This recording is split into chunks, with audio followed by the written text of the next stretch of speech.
بسم الله الرحمن الرحيم.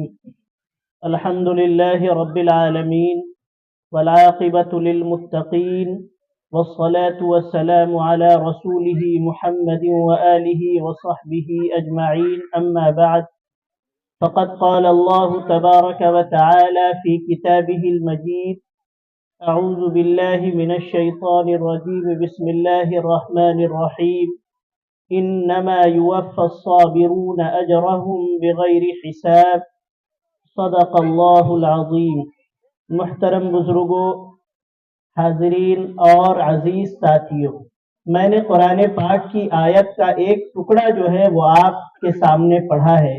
پوری آیت بھی نہیں بلکہ آیت کا ایک ٹکڑا، ایک حصہ ہے. اللہ تبارک و تعالی اپنی کتاب میں ارشاد فرماتے ہیں کہ صبر کرنے والوں کو ان کا اجر اور ان کا بدلہ، ان کی جزا بے حساب کتاب ملے گا. صبر کا ایک مطلب تو وہ ہے کہ جو ہم اور آپ سمجھتے ہیں، کسی کو کوئی تکلیف پہنچے، کوئی مصیبت پہنچے، تجارت میں نقصان ہو جائے، کوئی غم آ جائے، کوئی فکر لاحق ہو، تو ہم کہتے ہیں کہ ہمیں صبر کرنا چاہیے.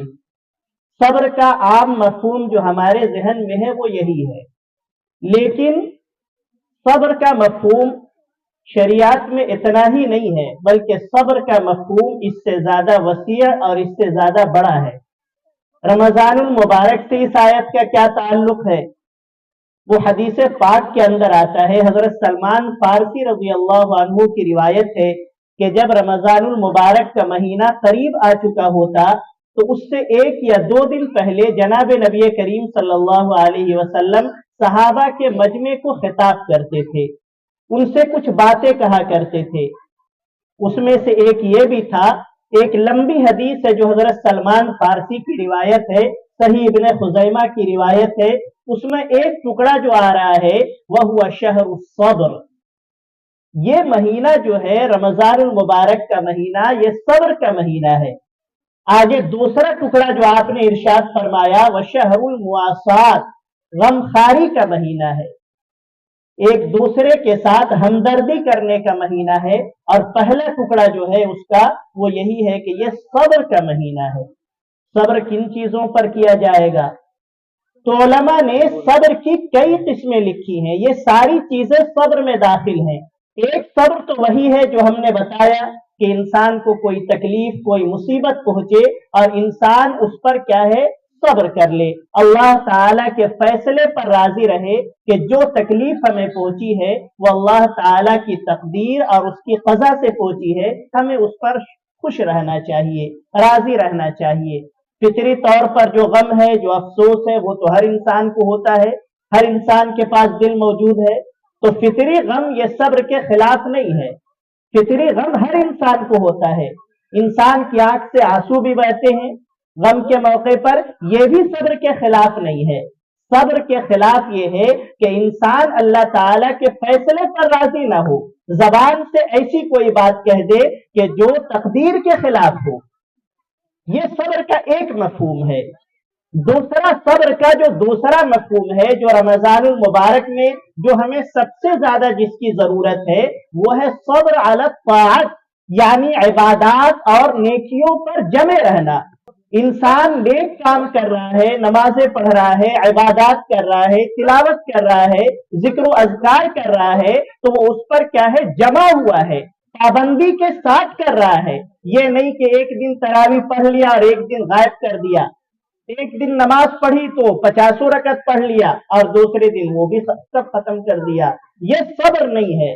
صبر علی الطاعت کا مطلب یہی ہے کہ انسان جو کام کر رہا ہے، جو عبادت کر رہا ہے، اس کو وہ دل لگی کے ساتھ کرے، پابندی کے ساتھ کرے. اگرچہ ہمارے دل کو وہ چیز اچھی نہ لگ رہی ہو تو بھی ہمیں کرنا چاہیے. اگر تراویح پڑھنے میں ہمارے پیر درد کر رہے ہیں، ہمیں تکلیف محسوس ہو رہی ہے، ہمیں سننے کو جی نہیں چاہ رہا ہے، تو بھی صبر کا تقاضا یہ ہے کہ ہم اس کو اللہ تعالیٰ کا حکم مان کر کریں. مسلمان کا مطلب ہی یہی ہے کہ اللہ تعالیٰ کا جب حکم آ جائے تو ہم اپنی مرضی اور اپنی نفسیات کو نہ دیکھیں، بلکہ یہ دیکھیں کہ اللہ تعالیٰ کا حکم ہے، ہمیں کرنا ہے، چاہے وہ ہمیں اچھی لگے، بری لگے، چاہے ہمارا دل اس پر خوش ہو یا ناخوش ہو، ہر صورت میں اللہ تعالی کا حکم مان کر اسے کرنا ہے۔ ٹھنڈ کا موسم ہے، وضو کرنے میں دقت ہو رہی ہے، سحری میں اٹھنے میں دقت ہو رہی ہے، لیکن صبر کا تقاضا یہ ہے کہ آپ اسے خوشی سے کریں۔ اسی لیے جو حدیث پاک آتی ہے من صام رمضان ایمانا و احتسابا، احتساب کا لفظ ہے۔ ایمان کا مطلب تو یہی کہ ہم دل سے اس چیز پر یقین کرتے ہیں کہ اللہ تعالی کا حکم ہے، اور احتساب کا مطلب یہ ہے کہ انسان ثواب کی نیت سے کرے، ہمیں اس پر ثواب ملے گا، اجر ملے گا۔ ہمیں جو تکلیف پہنچ رہی ہے، جو ہمیں پریشانی ہو رہی ہے، یہ اجر اور ثواب سے خالی نہیں ہے۔ یہ صبر کا دوسرا مفہوم ہے۔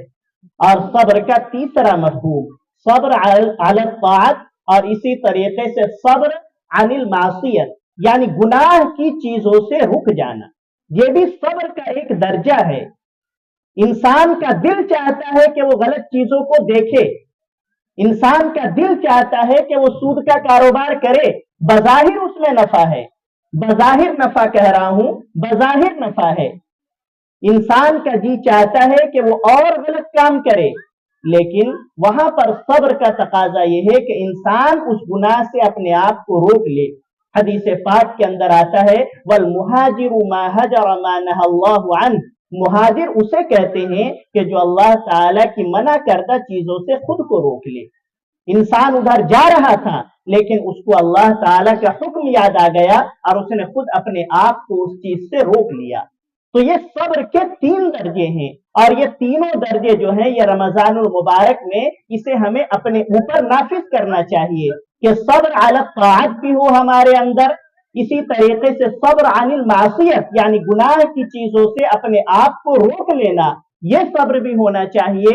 اور اگر اللہ تعالی کی تقدیر سے ہمیں کوئی تکلیف پہنچے، کوئی مصیبت پہنچے، تو اس پر بھی صبر جو ہے یہ ایمان کا ہمارے حصہ ہے۔ سلف صالح صحابہ کرام اور تابعین کے بارے میں آتا ہے کہ وہ 6 مہینے اس کی دعا کیا کرتے تھے کہ اللہ ہمیں رمضان المبارک کا مہینہ نصیب فرما دیجیے، اور جب رمضان 6 مہینہ وہ اس کی دعا کیا کرتے تھے کہ اے اللہ ہمیں رمضان المبارک کا جو مہینہ ملا ہے آپ اسے قبول کر لیجیے۔ آج ہم تھوڑی سی نمازیں پڑھ لیتے ہیں تو ہمیں اپنے اوپر گمان ہوتا ہے کہ ہم تو اتنے بڑے عبادت گزار ہیں، ہم تو تراویح بھی پڑھ رہے ہیں، ہم تو تہجد بھی پڑھ رہے ہیں، ہم تو اوابین بھی پڑھ رہے ہیں، ہم تو اشراق بھی پڑھ رہے ہیں۔ اپنے اوپر ہمیں گمان ہونے لگتا ہے، اپنے اوپر ہمیں لگتا ہے کہ ہم کتنی عبادتیں کر رہے ہیں، لیکن یہ نہیں، بلکہ صحابہ کرام کا حال یہ تھا، تابعین کا حال یہ تھا کہ وہ 6 مہینے اس کی دعا کیا کرتے تھے کہ اللہ ہمیں رمضان المبارک کا پاک مہینہ عطا فرمائیے، اور 6 مہینہ وہ اس کی دعا کیا کرتے تھے کہ رمضان المبارک کا مہینہ جب ہمیں ملے تو اللہ تعالیٰ اسے ہماری طرف سے قبول بھی کر لے۔ قبولیت ایک بہت بڑی چیز ہے۔ اگر کسی نے روزہ رکھ لیا، 3 چیزوں سے وہ رک گیا جو روزے کے بارے میں آتا ہے، تو فرض روزہ تو اس کا ادا ہو گیا، کوئی نہیں کہے گا کہ اس کا روزہ نہیں ہوا، لیکن روزے کا ادا ہو جانا الگ چیز ہے، اور روزے کا قبول ہو جانا یہ الگ چیز ہے۔ نماز کا ادا ہو جانا الگ چیز ہے، اور نماز کا قبول ہو جانا الگ چیز ہے، یہ دونوں الگ الگ چیزیں ہیں۔ ہم نماز پڑھتے ہیں، ہماری نماز ادا ہو رہی ہے، لیکن ہم یہ نہیں جانتے کہ اللہ تعالیٰ کے دربار میں وہ مقبول بھی ہے یا نہیں، یہ ہم نہیں جانتے۔ تو اسی لیے اللہ تعالیٰ سے اپنے اعمال کی قبولیت کی بھی دعا کرنی چاہیے کہ آپ نے جیسے ہمیں یہ توفیق دیا کہ ہم یہ کام کریں، یہ نیکی کریں، یہ صدقات و خیرات کریں، ایسے آپ ہماری طرف سے ان دعاؤں کو قبول کر لیجئے۔ اور سب سے بڑا اسوہ اس بات میں جو ہے وہ حضرت ابراہیم علیہ السلام جب بیت اللہ کی تعمیر کر رہے تھے اور حضرت اسماعیل علیہ السلام پتھر اٹھا اٹھا کر اپنے والد محترم حضرت ابراہیم کو دے رہے تھے، تو قرآن پاک نے ان کی دعا نقل کی ہے۔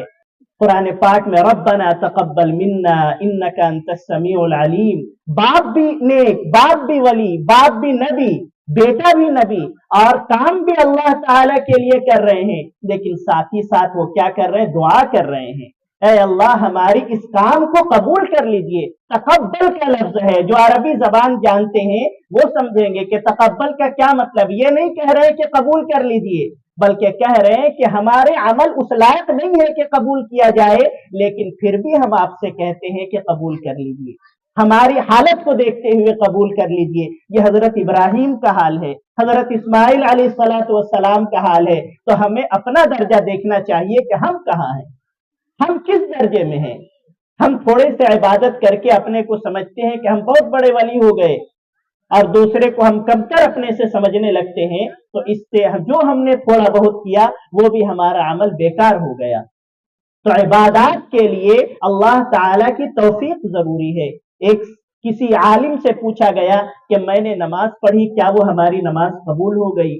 انہوں نے فرمایا کہ اصل میں جب اللہ تعالی آپ کو کسی عمل کی توفیق دے رہے ہیں، وہ اسی لیے دے رہے ہیں تاکہ اسے وہ قبول کرے، لیکن ہماری طرف سے بھی تو فکر ہونی چاہیے کہ ہمارا یہ عمل مقبول بھی ہے یا نہیں۔ رمضان المبارک میں ایک بڑی تعداد ایسے لوگوں کی ہے جو رمضان المبارک کا روزہ نہیں رکھتی۔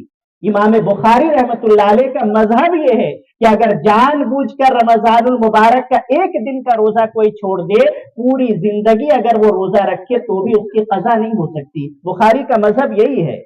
اگرچہ جمہور علماء ائمہ اربعہ کہتے ہیں کہ قضا ہو جائے گی، وہ برکت نہیں ملے گی، لیکن امام بخاری کے مذہب یہی ہے کہ اگر کسی آدمی نے جان بوجھ کر بغیر کسی عذر کے رمضان المبارک کے ایک دن میں افطار کر لیا تو پوری زندگی کا روزہ بھی اس کی قضا نہیں کر سکتا، اس کی برابری نہیں کر سکتا۔ یہ حدیث کی کتابوں میں یہ بات لکھی ہوئی، امام بخاری کا جب مذہب نقل کیا جاتا ہے تو ان کے بارے میں لکھا جاتا ہے کہ امام بخاری کا مذہب یہی ہے کہ وہ روزے کی قضا کے قائل نہیں تھے۔ ہاں، جن لوگوں کو شریعت نے رخصت دیا ہے کہ کوئی شخص بہت بیمار ہے، بیماری میں ہلکی پھلکی بیماری شامل نہیں ہے کہ ہمیں بخار آ گیا ہلکا سا، بیماری کا مطلب ایسی بیماری کہ جس کے ساتھ روزہ رکھنا دشوار ہو، مشکل ہو، تب یہ ہے کہ شریعت نے اجازت دیا کہ ٹھیک ہے روزہ نہ رکھو بلکہ کسی اور دن میں اس کی قضا کر لو۔ لیکن ایک بڑی تعداد ایسی ہے جو معمولی بہانے سے روزہ چھوڑ دیتی ہے۔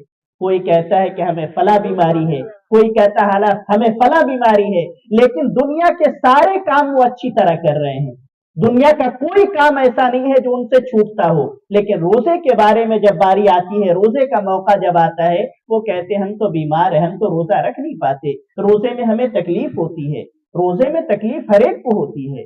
یہ ہو سکتا ہے کسی کو کچھ زیادہ تکلیف ہو بیماری کی وجہ سے، کسی کو کم تکلیف ہو، لیکن ایسا نہیں ہے کہ جو لوگ روزہ رکھ رہے ہیں انہیں تکلیف نہیں ہوتی۔ روزے کا مطلب ہی یہی ہے کہ تھوڑا بھوک کا احساس ہو، تھوڑا پیاس کا احساس ہو، تاکہ ہمیں بھی تو یہ پتا چلے کہ بھوک کی تکلیف کیا ہوتی ہے، پیاس کی تکلیف کیا ہوتی ہے۔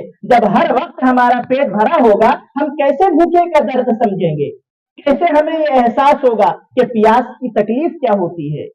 رمضان المبارک کا ایک مہینہ اسی لیے تو دیا گیا تاکہ ہماری بھی ٹریننگ ہو، ہمیں بھی احساس ہو کہ بھوک اور پیاس جب لگتی ہے انسان کو تو انسان کو تکلیف ہوتی ہے، لیکن اس تکلیف پر ہمیں ثواب مل رہا ہے، ہمیں اجر مل رہا ہے، وہ خالی نہیں ہے ثواب سے۔ تو یہ رمضان المبارک کا مہینہ، یہ بڑا مبارک مہینہ، اور ہم سب اللہ تعالی کے فضل و کرم اور کے سائے تلے ہیں کہ اس نے ہمیں یہ مبارک مہینہ دوبارہ ہمیں وہ عطا کرنے والا ہے۔ ہمیں ہر وقت دعا کرنی چاہیے کہ جیسے یہ مہینہ آنے والا ہے اللہ تعالی ہمیں کمال کے ساتھ اس کی اخیر تک پورے مہینے ہمیں عطا فرمائے، اور اس کی جو بھی عبادات، جو بھی چیزیں، اس کے آداب، اس کے احکام، جو چیزیں ہیں، ساری چیزوں کو ہمیں مکمل طور پر ادا کرنے کی اور ساتھ ہی ساتھ دعا کرنے کی بھی توفیق عطا فرمائے۔